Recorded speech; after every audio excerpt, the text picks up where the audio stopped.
Hi everyone, here's our chapter 21. We're going to talk about amino acids, peptides and proteins in this chapter. It's going to be a short one. So amino acids and peptides. So this one here is a structure of amino acids. So what do we have in amino acid? You have a carboxylic functional group, and then this is your carbonyl group, and the carbonyl next to the carbon next to the carbonyl group is going to be your alpha carbon, right? And the alpha carbon has a amine group, and then you can have some other substituents on this carbon. So this part is common to any amino acid. Amino acids are going to differ from each other by the side chain, looking at this R group, okay? And this is a protonated alpha amino carboxylic acid. The protonation has happened on the NH2 protonated alpha amino. This is the alpha carbon, alpha amino carboxylic acid, which is an amino acid. Okay, and amino acids are normally linked by amide bonds. We call them as peptide bonds. Amide bonds, remember the amide functional group, carbonyl group, and a NH or nitrogen. So this is the amide bond. Amino acids are bound together by amide bonds. Peptides and proteins are polymers of amino acids linked together by amide bonds. So this is a tripeptide. So there are 3 amino acids, so which is a tripeptide. We can also have polypeptides, many of those amino acids. Okay, they are linked together by the amide bonds. So there are 20 most commonly occurring amino acids, and they are naturally occurring amino acids. And we can see them here. Again, we have the basic functional group, which is a carboxylic acid, and amine group, protonated amine group. When the carbon, this carbon has a hydrogen, which is the simplest amino acid, which is glycine. And then if this hydrogen is replaced with a methyl group, that is alanine. Now, do we have a stereocenter on this carbon? No, right? Because there are 2 hydrogens on it, and a carboxylate and an amine. How about alanine? Is it chiral? Yes, it is, because it has amine group, methyl group, hydrogen, and a carboxylate group. So there is a stereocenter. Amino acids differ only in the group that is attached to the alpha carbon. So this is called alanine. And then we have valine. Valine is when the side chain of the amino acid is this group, isopropyl group, which is valine. And then this one is leucine. Leucine has this group, a butyl group. Okay, and then the isoleucine has this group over here. And then the serine has a CH2OH alcohol in it. And there are 2 hydroxy-O alcohol containing amino acids, hydroxy containing amino acids, serine and threonine. They both have alcohols. And there are 2 sulfur containing amino acids, cysteine and methionine, CH2SH, and then here you have another sulfur in methionine. And then there are 2 amino acids which has acidic amino acids, acidic functional groups. In addition to the carboxylic acid, there is another group, acidic amino acids, aspartate, aspartic acid, and glutamate, glutamic acid. They have carboxylic acid group in addition to the main group. Okay, and then you have amides of acidic amino acids. So here you have another amide group, CONH2, so that is asparagine. And you can also see that these asterisks, this indicate they are the essential amino acids. Why they are essential amino acids? There are 10 of those that the humans cannot make them in their body. So we need to take them from outside.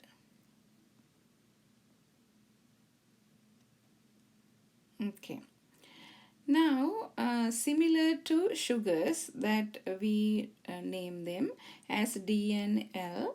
So, what is the DNL designation? That is when this hydroxyl group right next to the CH2OH group on the right side, we said that was D sugars.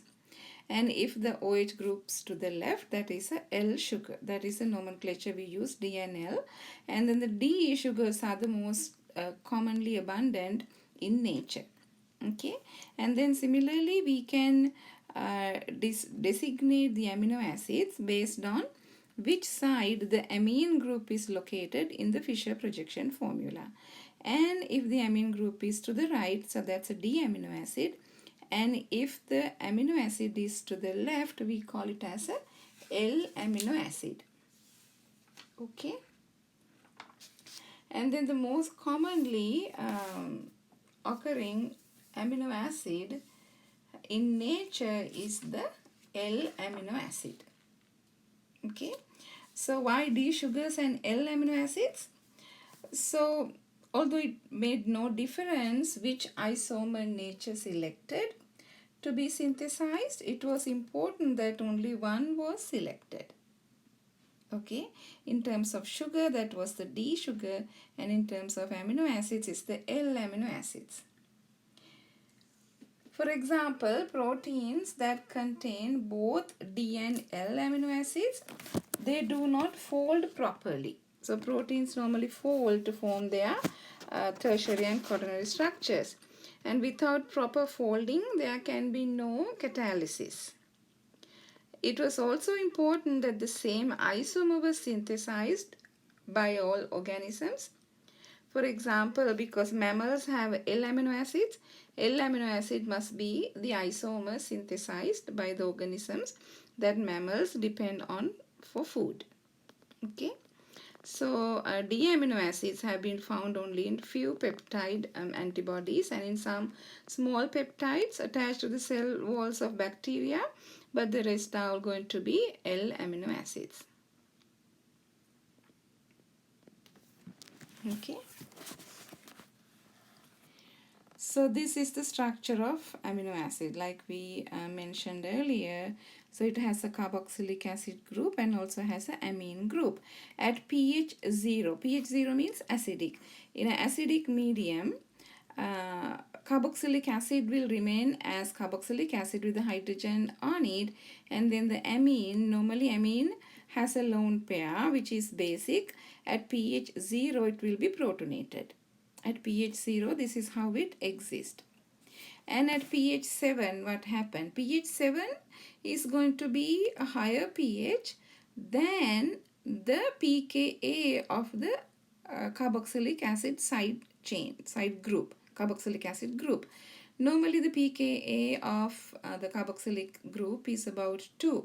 So when it is pH 7, if it is in a higher pH than the pKa of the carboxylic acid, it would be deprotonated.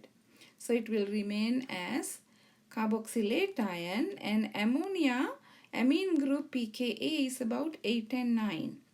Now it is in an acidic medium. So then the amine group will stay protonated, and we call this as a Zwitter ion. Okay. So normally amino acid can never exist as an uncharged component regardless of the pH of the solution. So to be uncharged, amino acid would have to lose a proton from protonated NH3 group with a pKa of about 9 before it loses a proton to form a carboxylic group with a pKa of about 2. That is impossible because a weak acid around pKa 9 cannot lose a proton easier than a stronger acid which is pKa about 2. Therefore, at physiological pH, which is about pH 7.4, amino acid exists as a dipolar ion. So that is this dipolar ion. So at physiological pH, which is pH 7.4, it exists as a dipolar ion. And we call this dipolar ion as a Zwitter ion. Normally, a zwitterion is a compound that has a negatively charged negative charge on one atom and a positive charge on a non-adjacent atom. Okay, and then what happened at pH 12? pH 12 is a higher pH, basic medium. So the acid group also will be deprotonated, and then the pKa of the side chain, not the side chain, amine group is about 8, 10, 9. So it is in a higher pH than its pKa. That will also stays as NH2 in its basic form. Okay, so amino acid can never exist as an uncharged compound for the reason I just mentioned. And these are some pK values of amino acids. Okay, so you can see the carboxylic group pK is about 2, cysteine 1.2, but mostly it's around 2 pKa of carboxylic group. So if the amino acid is in a solution that has a pH less than the pKa of the carboxylic acid, it will remain as a carboxylic acid group, COOH. But if the amino acid is in a solution a pH greater than pH of the carboxylic acid, for example pH 4, so it is in a basic form compared to the pKa of the carboxylic acid, higher pH. So then it would become deprotonated, carboxylate anion. And this is the pKa of the amine group, around 9, 8, 9, 10. And see, if it is in a medium which is acidic, then the pKa of the amine group, it will remain as protonated like this. But if it is in a basic medium, for example pH 12, so then the acidic hydrogen will be lost and it will remain as NH2. And these are the pKa of side chains where you have acidic side chain and basic side chains. Now histidine. Histidine has a side chain, imidazole side chain. Okay, now you can see how the carboxylic acid or the amine group changes its protons based on the pH of the medium. Okay, now this is at pH 0. So we know that the carboxylic acid pKa is about 2, ammonium ion is pKa 8, 9, and what about the histidine side chain? Let's look at histidine. Histidine is right here. Side chain pKa is about 6.04. So at pH 4, it is in acidic medium. So if it is in acidic medium, all the basic nitrogen and oxygen will stay as protonated. So this will stay as protonated, this will be protonated, this also will be protonated. Now at pH 4, what's going to happen? Now remember the carboxylic acid, this hydrogen pKa is about 2. Now it is in a higher pH than 2. So what's going to happen? So this hydrogen will be lost. So carboxylate ion would be the predominant form. Since pKa of this is about 6, this is about 8, 9, they would remain as protonated. What happened at pH 8? So from the two hydrogens on the nitrogen, the imidazole, so this is called the imidazole group, imidazole hydrogen will be lost because now this pKa is about 6, now it is in a pH 8 medium, so it's going to be a basic medium compared to its pKa, so the hydrogen here will be lost. And at pH 12, what's going to happen? It is in a highly basic medium. pKa of this is about 8, 9. So this hydrogen also will be lost. Okay. So the amino acids, the charge depends on the pH of the medium. Some amino acids have ionizable hydrogens on their side chains like this. Now, isoelectric point. So what is the isoelectric point? So isoelectric point given the symbol Pi of an amino acid is the pH at which it has no net charge. Okay, in other words, it is the pH at which the amount of positive charge on an amino acid exactly balances the amount of negative charge. It doesn't mean that you don't have any charges.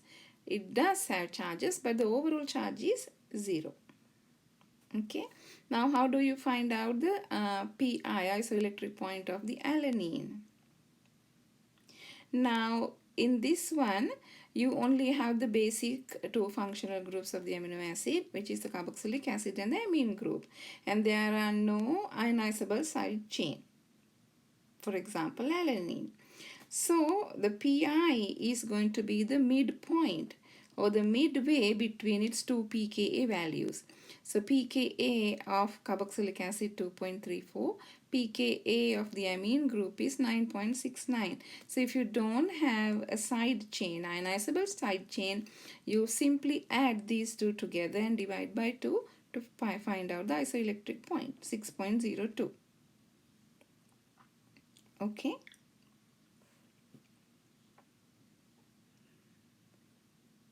Okay. And then let's say you have lysine. Lysine has an ionizable side chain where it has, in addition to these two groups, you have a amine group on the side chain which also has a pKa value. So how do we find out the isoelectric point when you have an ionizable side chain? Okay. So to find out the Pi of most amino acids that have ionizable side chain, it is the average of the pK values of the similarly ionizing group. So what are the similarly ionizing group here? So the amine group here and this one, they are similarly ionizing groups, right? So it could be the positively charged group, these two ionizing, or it could be the other one. I'll show you the other one in this one. Okay, so for example, for the lysine, they are the similar groups. So you take the pK of those two, which is 8.95 and 10.79, and you divide it by 2 to find out the isoelectric points, and you do not take this value. Okay. And then for the next one, glutamic acid. What do we have in glutamic acid? It has two similar group to carboxylic acid. It is acidic functional group. And this is an amine group. So this one, the two similar groups are carboxylic acid groups. So you take pKa 2.19 and 4.25 and add the two together and divide by 2 to find out the isoelectric point of glutamic acid. Okay.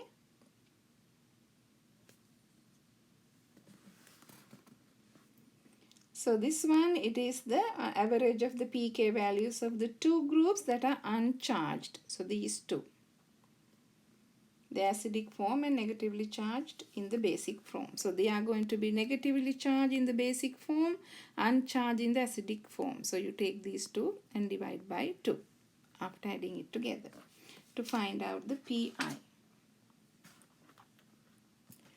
Now we need to know how to separate these amino acids. One method that we can separate them is through electrophoresis. So electrophoresis, they separate amino acids on the basis of their Pi values. Now we know what is Pi value. So Pi values, what you do is you put a few drops of solution of an amino acid mixture into a middle of a piece of filter paper, or sometimes you can use a gel. Excuse me. So when you use a gel, we call it as a gel electrophoresis.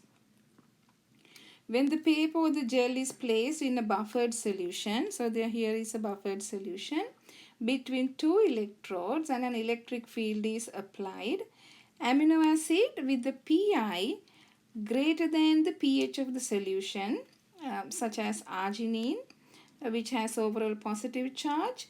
If it is a positive charge, it migrates into the negative electrode. Negative electrode is basically your cathode. So this is arginine, has a positive charge, it migrates into the cathode, which is the negative electrode. For example, aspartate has a negative side chain, it's negatively charged, it will migrate on to the anode, which is a positive charge. Okay, and the overall more positive charge. An amino acid with a pI less than pH of the solution, which is this one, aspartate, overall negative charge, migrate towards the anode. If two molecules have the same overall charge, the larger one will move excuse me, the larger one will move more slowly during electrophoresis because the same charge has to move a greater mass. And then alanine, neutral, will stay somewhere here. And how do we identify these? Excuse me. We need to have a staining solution. We normally use ninhydrin to detect the individual amino acids. After you spray ninhydrin, you put it into the oven. So when you put it into the oven to make it warm, so then a color will develop. More normally purplish blue color. So we should be able to identify the amino acid, and then you can compare it with the standard to figure out which one is which. So that is basically how the electrophoresis works. Another method to separate the amino acids is the chromatography. You guys know about the chromatography. We have done experiments also in organic 1.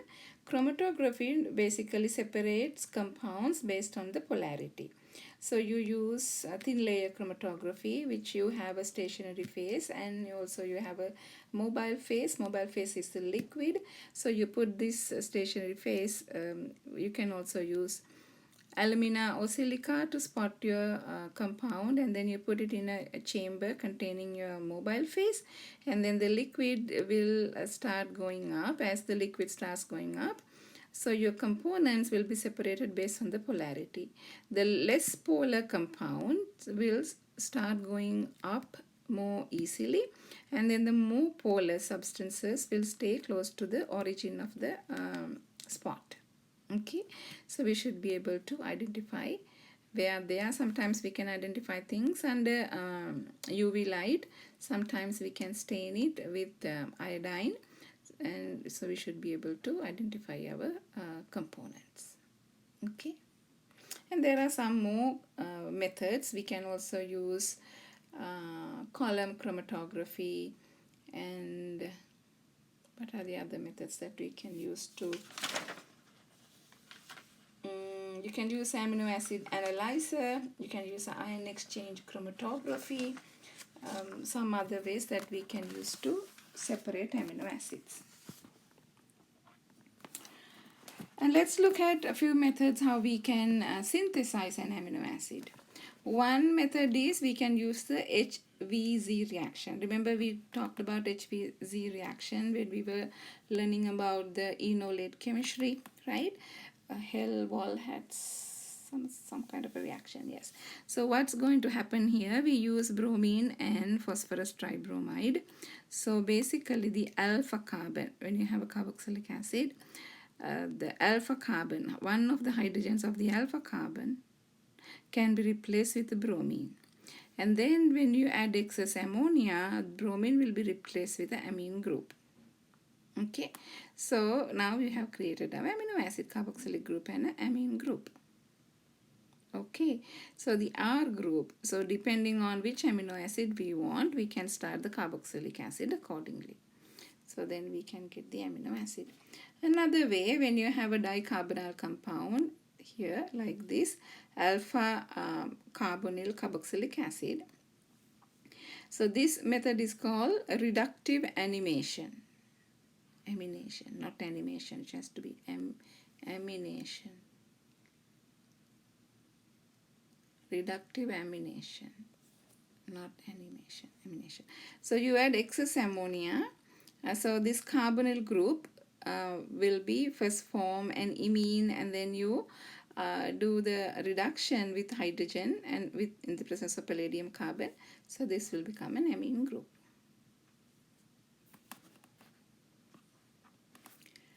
Another method is called a Strecker synthesis. in the Strecker synthesis, you can use an aldehyde. Aldehyde trace amount of ammonia, and then it will give you a imine. Okay, and then once imine is been formed, you're going to react this with a cyano group. So the cyanide will attack the carbon, and then the pi bond will open up. Okay, so you will have after you add the hydrochloric acid, so the nitrogen will grab a proton, and then it will become amine group attached to a cyano group. Cyano group will be attached to the carbon like this. And then when you hydrolyze this with acid, HCl water, and heat it up, cyano group will become carboxylic acid. So we have created an amino acid. That is called the Strecker synthesis. Okay, so these amino acids can combine to form peptides. So in a tripeptide, you have 3 amino acids, 3 together. So the peptide bond is basically nitrogen, we call it as the N-terminal. Nitrogen of one amino acid react with the carbonyl carbon and losing a water molecule, form a peptide bonds or the amide bonds. So always you start with the nitrogen. So the nitrogen end of the peptide is called the N-terminal amino acid. So this is the N-terminal amino acid. You have several peptide bonds, and on this side is the C-terminal amino acid, carbon terminal, and this is the amine terminal. Okay. To indicate the sequence of the amino acids in a peptide chain, you can use the abbreviations. So when you have commas like that, meaning the sequence is not known. Hyphens indicate that the sequence is known. For this one we know N-terminal is valine and the C-terminal is histidine. So this is a pentapeptide, have the indicated sequence. Val is the N-terminal amino acid. His is a C-terminal amino acid for this one. But for this one, we don't know. It's a peptide, contains indicated amino acids, but their sequence is not known. Now this is the peptide bond, carbonyl group and nitrogen, which is the amino group. So this peptide bond has 40% double bond character, because it is a resonance structure. So you can double lone pair can form a pi bond, carbon oxygen bond opens up. So you have this resonance structure. So peptide bond has 40% double bond character. This is alpha carbon. This is also an alpha carbon. Here's how the groups are located in a polypeptide chain. Now remember, this carbon, whenever you have 4 bonds, that is the geometry of that is tetrahedral. But this carbon, what is the geometry of this one? This is trigonal planar. 1, 2, 3 groups. Excuse me, it's a trigonal planar. Okay, again this is going to be tetrahedral and this is trigonal planar. Okay, the squares indicate the plane of each peptide bond. Trigonal planar and tetrahedral. Okay, so we have seen not carboxylic acids, amino acid. The 2 amino acids contain thiol group, sulfur containing amino acids. So if you have 2 thiols together, if you do a mild oxidation, so the sulfur groups can combine to form a disulfide. So one kind of bonding is the peptide bond that we find in protein, and then the other kind of bonding is the disulfide linkages. Bromine is a common oxidizing agent that you use in basic solution to do the oxidation. And if you want to get back the thiol, so the disulfide can be reduced to get back to the thiol. So cysteine is an amino acid which has a sulfur, a thiol containing amino acid. So if you do the mild oxidation, two molecules of these will combine to form the sulfide bond, disulfide linkages, and cysteine will become cysteine. And so this one is a polypeptide, and when the oxidation takes place, so the sulfur linkages will be formed. And if you want to get rid of these sulfur linkages, then you do a reduction to get back to the polypeptide. So this is the disulfide bridges, cross-link portions of a polypeptide. And these disulfide bridges contribute to the overall shape of the protein. And we find these kind of linkages in rubber and also in your hair, curly hair and straight hair. You find these sulfide bridges. Okay. Now, how do we synthesize peptides? For example, when you are synthesizing a polypeptide, you take glycine and alanine. So this is glycine and alanine. Since both of them have amine group and carboxylic acid group, that meaning two functional groups, mixing glycine and alanine and heating will lead to 4 different dipeptides. You can have glycine alanine, alanine alanine, glycine glycine, and alanine glycine, 4 different groups. So we should be able to control and get what we want. Okay. So strategy for peptide bond synthesis. Now, what do we need to do? If you want to make a peptide bond between the glycine and alanine, you saw that we can get 4 different dipeptides. But if you want to control it, what we need to do is we need this NH2 group to protect. Otherwise, this is going to go and react with this carbonyl group, or could be acting along with itself. So we need to protect this NH2 group because we want to form the peptide bond between these two. And in order for a good amide formation to take place, we need to activate this carbonyl group. Those two things we need to do.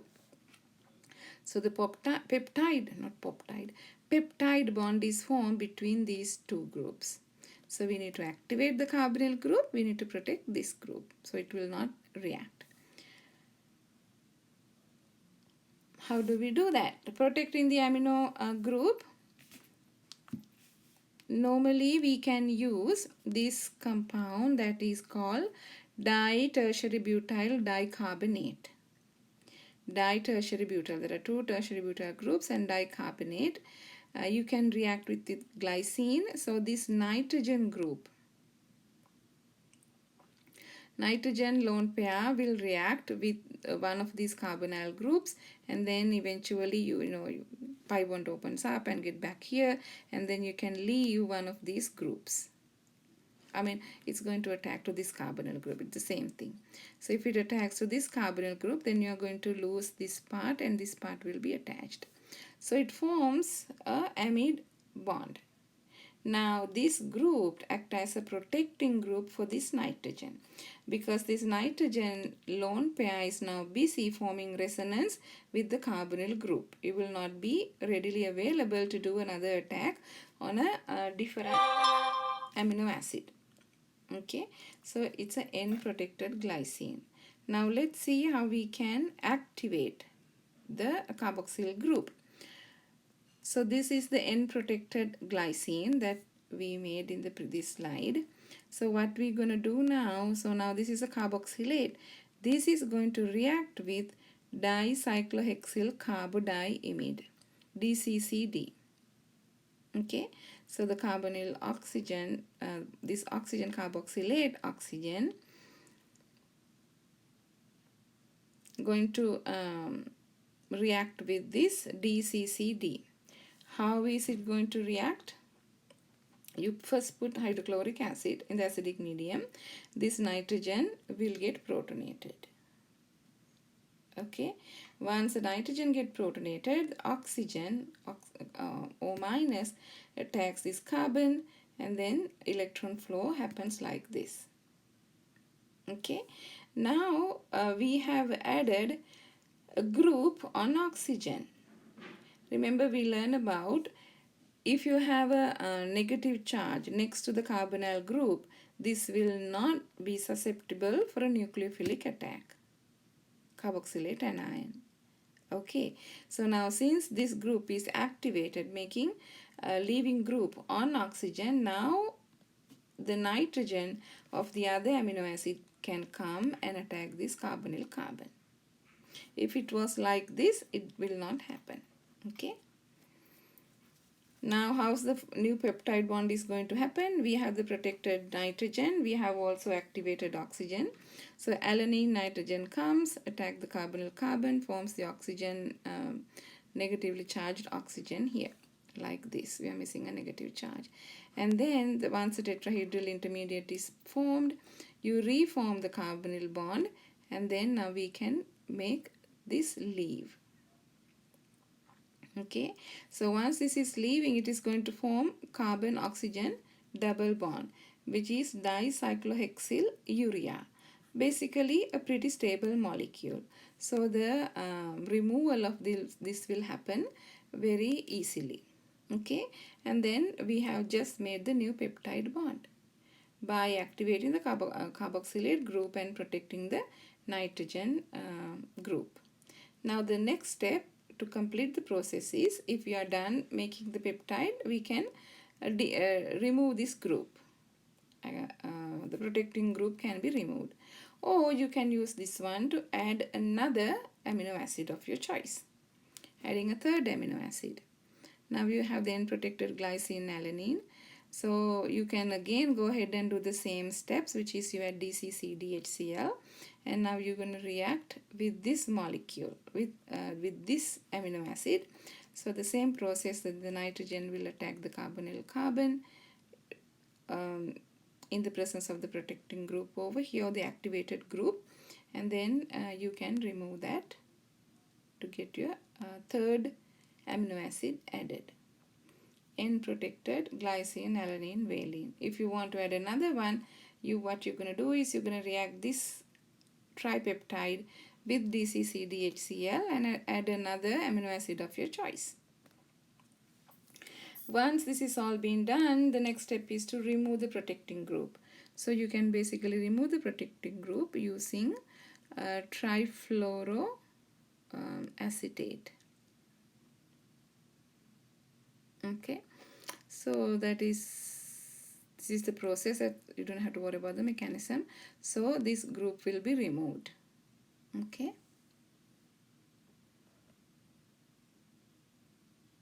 this tells you the mechanism, how it is being removed. So we can use CF3COO minus, this is trifluoroacetic acid acetate, in the presence of dichloromethane, and we will have the peptide of our choice. When the desired number of amino acids has been added to the chain, the protecting group is removed. Okay, and now we have very sophisticated protein machines that you can add peptides. So mostly it is automated, so we don't have to worry too much about this. We can feed what we want, and then the machine will generate the peptide chains of our interest. Proteins has 4 different structures. Primary structure, which is a sequence of amino acids and the location of disulfide bonds. Secondary structure is the conformations assumed by the protein's backbone when it folds. And tertiary structure, which is a 3-dimensional structure of the entire protein. And quaternary structure, the way individual peptide chains are arranged.